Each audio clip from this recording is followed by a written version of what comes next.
Հարգելի գործընկերներ, սիրելի հայրենակիցներ, շատ լավ հնարավորություն է արդեն 1 տարի, 1 ամիս հետի հետ կապված ձգվող այդ հակաօրինական, չգիտեմ, բարեկրթության սահմաններում օգտագործվող բոլոր տերմիններով, այսպես բոլոր տերմինները պարունակող գործողությունները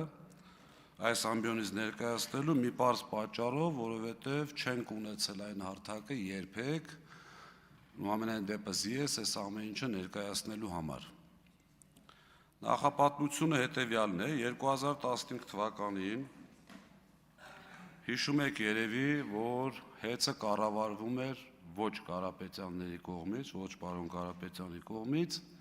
նախորդ սեփականատերը դիմեց հանրային ծառայությունների կարգավորող հանձնաժողով 17.08 դրամ թանկացնելու համար։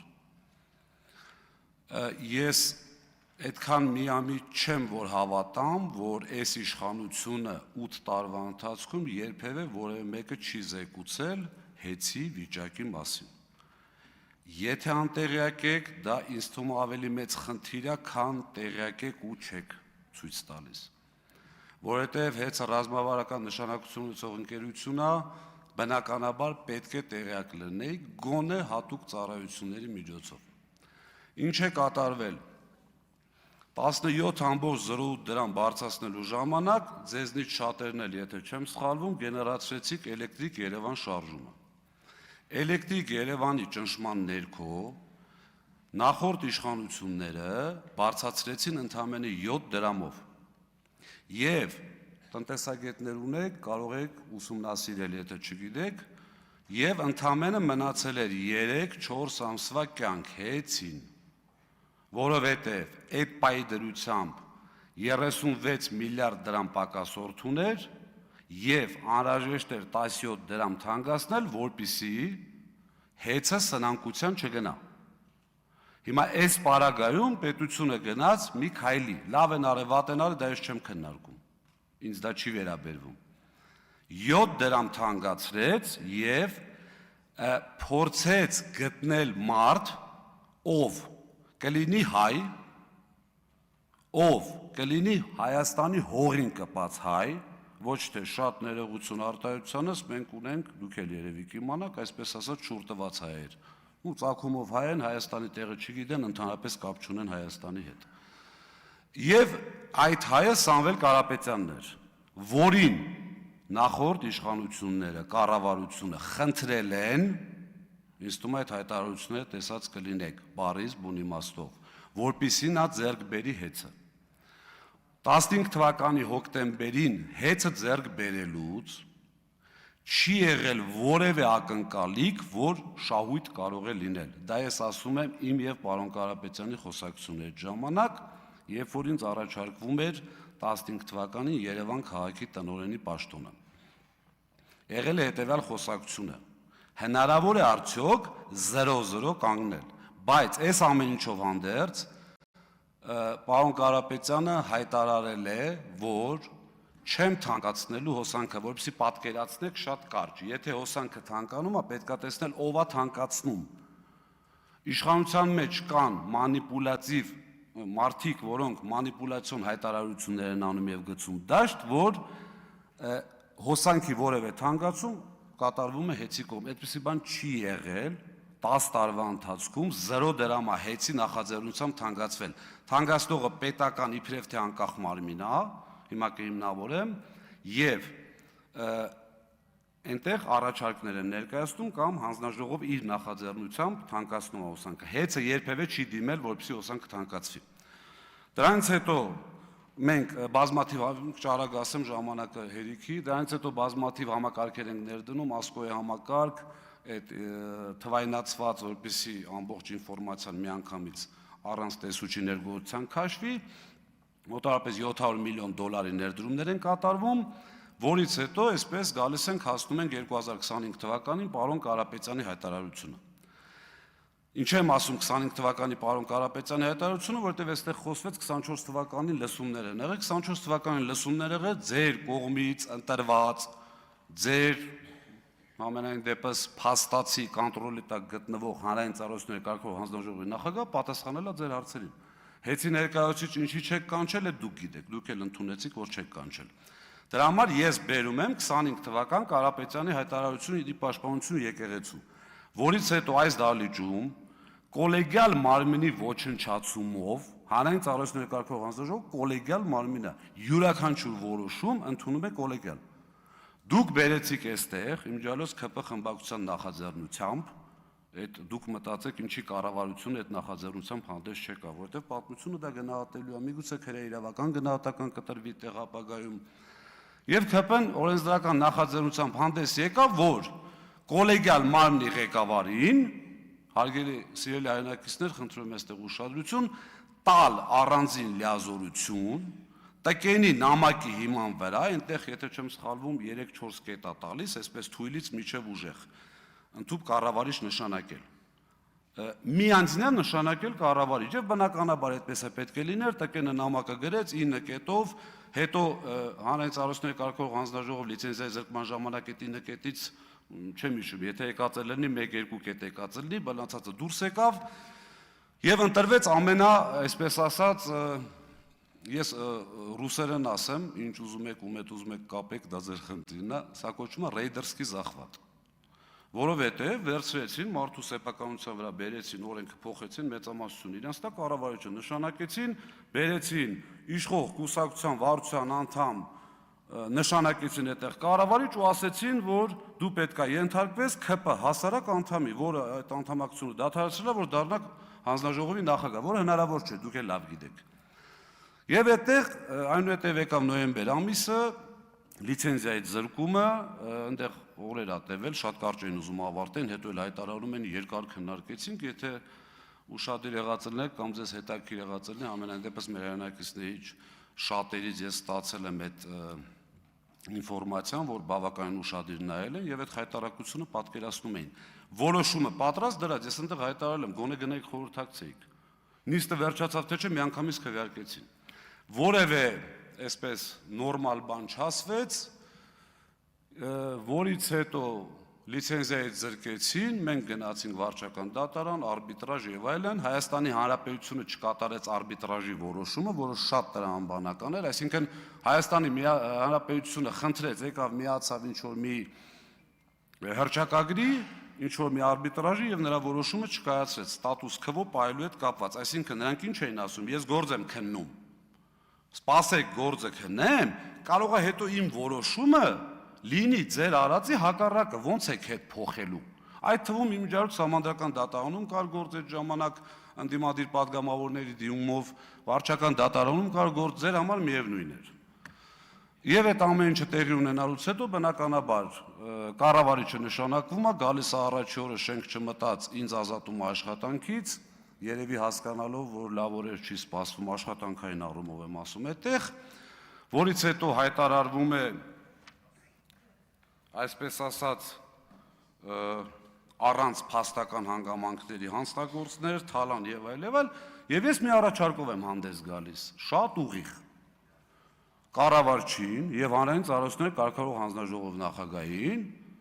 հաշվի առնելով, որ հմեկը վաղուց արդեն ձեր սեփականությունն է, ոչ թե հանրային հեռուստաընկերություն, ես չեմ կարող կազմակերպել, խնդրում եմ, դուք կազմակերպեք ուղիղ եթերում բանավեճ։ Դուք մեր հայրենակիցներին ասում եք,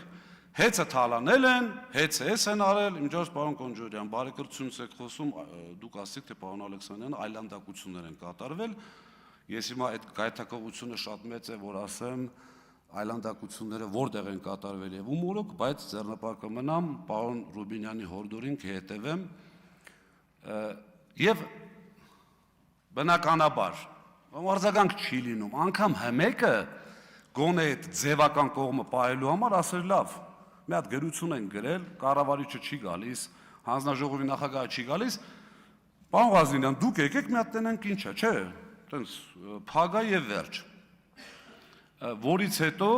հայտարարվում են բազմաթիվ քրեական գործեր, մենք տեսել ենք, չէ, այստեղ էս շակերտների մեջ տերորիզմի հետ կապված գործերը, Բագրատ Սրբազանի հետ կապված, մի քանի ամսում արագ գնացին դատարան, բայց ինչ որ հավելագրումների հետ կապված թեմաները էս մի տարիա քննվում, հələ չգիտենք ինչ։ Այսինքն շատ պարզ էր, որ այստեղ ընդամենը պետք էր փորձել կամ ձեր կարծիքով հաջողել, որը իմ կարծիքով չի ստացվել նաև մեր հասարակության, ես մի հարց տամ էլի, մենք կարող ենք խմբակցության անունից հիմա գումարել։ Որովհետև Դուք հիմա խոսեք, եթե հիմա խմբակցության ղեկավարն ինձ ասի, որ գրություն կուղարկեն, շատ լավ խմբակցության անունից շարունակեք։ Բայց կզրկվեք վերջում խմբակցության անունից ելույթից, դա իմաց։ Շարունակեք։ Եվ դրանից հետո արդեն կատարվում է այն ինչի դեմ դուք պայքարել եք։ Առաջին հերթին դուք, ինչպես նաև մեր ժողովրդի մի ստվար զանգված։ Սկսեցին ազատվել աշխատակիցները ըստ ցուցակների, բառից բուն իմաստով, ով կապ ունի Կարապետյանների հետ, ում ընդհանրապես Ղազինյանը չճանաչելով բերել գործի, պատասխանը շատ պարզ էր, մեր հետ ես թե չէ, ուղիղ, այնքան ուղիղ, իմիջիայլոց ձեզ ասեմ, որ ունեմ ինֆորմացիա եւ այնտեղից դուրս եկող մարդիկ են ասել, բնականաբար ոչ մեկ այսօր չի գալու ստեղից ասի, հայտնվի այնտեղ, որտեղից ես եմ դուրս եկել շատ արագ, որ կառավարչի սեղանի վրա դրված են եղել մարդկանց, այսպես ասած, պատմությունները, ոնց է կոչվում այդ, անձնական գործերը, ԱԱՑ-ի այդ բանով, թղթի վրա։ Հիմա բնականաբար այդ ամբողջ ինֆորմացիան ունենալով հանդերձ եղել են մարդիկ, մեր ուրախություն մեզ, որ դավաճանությունները այդ առումով շատ քիչ են, այո, եղել են մարդիկ, որոնք համաձայնվել են այդ պայմաններին, մնացել են ճիշտ է, դետակից SMS են գրում, դեկներեք եւ այլ, բայց Աստված իրանց հետ, ամեն մեկ իր հացի հարցն է լուծում։ Ուրեմն դրանից հետո բազմաթիվ առաջարկներ, եղբայր, եկեք, ընդունում հանձնում անենք։ Դուք 6800 աշխատակից ունեցող, մինչև $1 միլիարդ ընկերություն, արժեք ունեցող ընկերություն եք խլում։ Իմիջիայլոց ձեզ ասեմ, այդ խլելն էլ պետությունը չէ, իշխանությունը ձերն է, դրա համար եք խլում։ Այլ պարագայում դուք մեզնից ոչ մի բան չեք կարող խլեք։ Քննչականն է ձերը, ազգային ժողովն է ձերը, ԱԱԾ-ն է ձերը, միայն հանկարծ որից է մեկը չմտածի, որ Սամվել Կարապետյանից կամ մեզնից մեկը կարա այս գրիչը խլի։ Խլել եք, որովհետև ուժայիններն են ձերը, ու մենք չենք լռել, ուղղակի էդ է։ Հիմա եթե գնում որոշ ազգային ժողովը որոշում է, որ միանձնյա ինչ-որ մեկ ինչ-որ բան պետք է անի, կներեք դրա դեմ, չգիտեմ, արդեն հակասահմանադրական ճանապարհներն են գալիս, որին ես դեմ եմ։ Ուրեմն ու սկսվում է այդտեղ հանձնաժողովի ոչնչացման գործընթացը։ Իմիջիայլոց ձեզ ասեմ, հանրային ծառայությունների կարգավորող հանձնաժողովը ունի բազմաթիվ գործառույթներ կարգավորվող ընկերությունների նկատմամբ։ Դրանք են մոնիտորինգներ, վարույթներ, ընդհանուր միջև լիցենզիա զրկում, բայց կոլեգիալ, այսինքն կոլեգիալ պետք է զրկեն, ձեզ ասեմ, որ ձեր կողմից կառավարվող փաստացի հանձնաժողովի ու համարյա բոլոր անդամները բացի ընդդիմադիր անդամից աշխատում են շատ վաղուց։ Ձեր կողմից նշանակված նախագահը, ինչ եմ ասում նշանակված ոչ թե ընտրված, որտեղ նա նշանակված է։ Ձեր կողմից նշանակված նախագահը 20 թվականին, եթե չեմ սխալվում, պատերազմի ընթացքում էլի եղել է հանրային ծառայությունների կարգավորող հանձնաժողովի անդամ։ Մենք էլի շփվել ենք իրար հետ։ Երբևէ որևէ անդամ չի այսպիսի մտահոգություններ արտահայտել։ Երբևէ, ասեմ ձեզ ավելին, ապրիլ ամսին իր աշխատասենյակում Մեսրոպին ուղիղ հարց եմ տվել։ Իհարկե աշխատանքային անձնական խոսակցությունը երբեք չեմ բացի, այդտեղ ավելի վատ բաներ կա, բայց չեմ անի երբեք։ Դա իմ համար կարմիր գիծ է։ Ասում եմ Մեսրոպյան, հեծը ինչ վիճակում է գտնվում։ Ուղիղ տղամարդու պես աչքերին նայելով, կրիտիկական է վիճակը։ Չէ, պարոն Ղազինյան, ինչ եք ասում, ինչ կրիտիկական։ Ասում եմ, բա ինչ ես ուզում։ Ասում եմ, խնդրում եմ իրար հետ աշխատենք։ Պարոն Կարապետյանին էլ եմ ասել։ Ասում եմ, ի՞նչ է պատասխանը պարոն Կարապետյան, ասում ասել է սիրով։ Ասում եմ, ես էլ եմ ասում, 20 թվին չենք աշխատել, այդ եկար դարար նախագահ բան փոխվեց, սենց կիս կատակ։ Ու մի հետաքրքիր բան էլ ասեմ, սա ինքնագովեշ չընդունեք, ես երկար տարիներ ղեկավարել եմ իրացման ոլորտը, իրացման տնօրինությունը, որը այս ձեր ասած կիլովատի առքու վաճառք, հավելագրում եւ այլ, սենց մի քիչ տենց քմծիծաղով երևի թե հաճելի կլներ լսել իմ համար, ընդունում եմ դա, ասի Մեսրոպյան իրացման հետ կապված ինչ ասեր,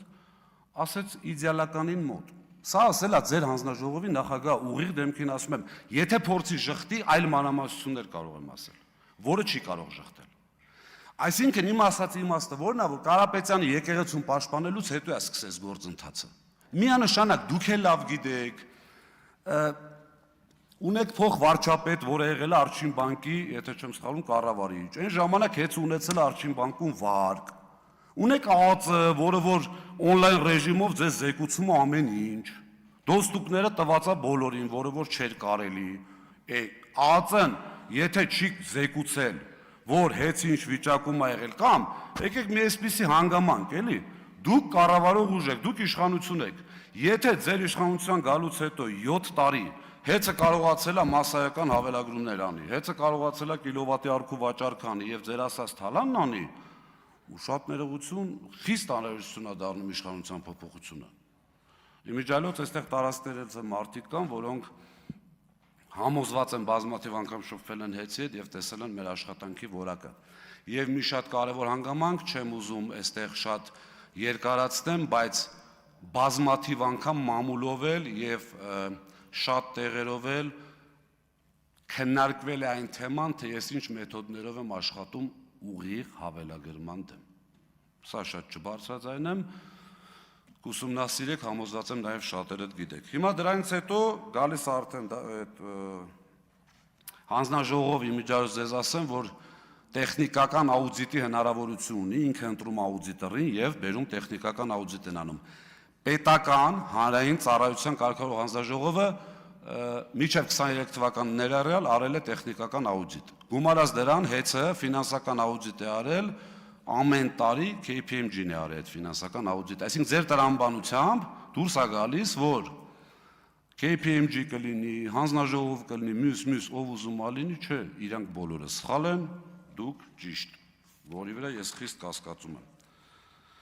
Ուրեմն ասում ենք լավ, Սամվել Կարապետյանը այդ ժամանակ փաստաբանների միջոցով, պարոն Վարդևանյանի միջոցով ինձ փոխանցեց, ասեց Դավիթ, մի անգամ ասել եմ, կարող մոռացել են, ասա որ 10 տարի չեմ թանկացրել, 10 տարի չեմ թանկացնելու։ Հիմա եթե ինչ-որ մեկին կհետաքրի ոնց չի թանկացնելու, սեփական փողի հաշվին։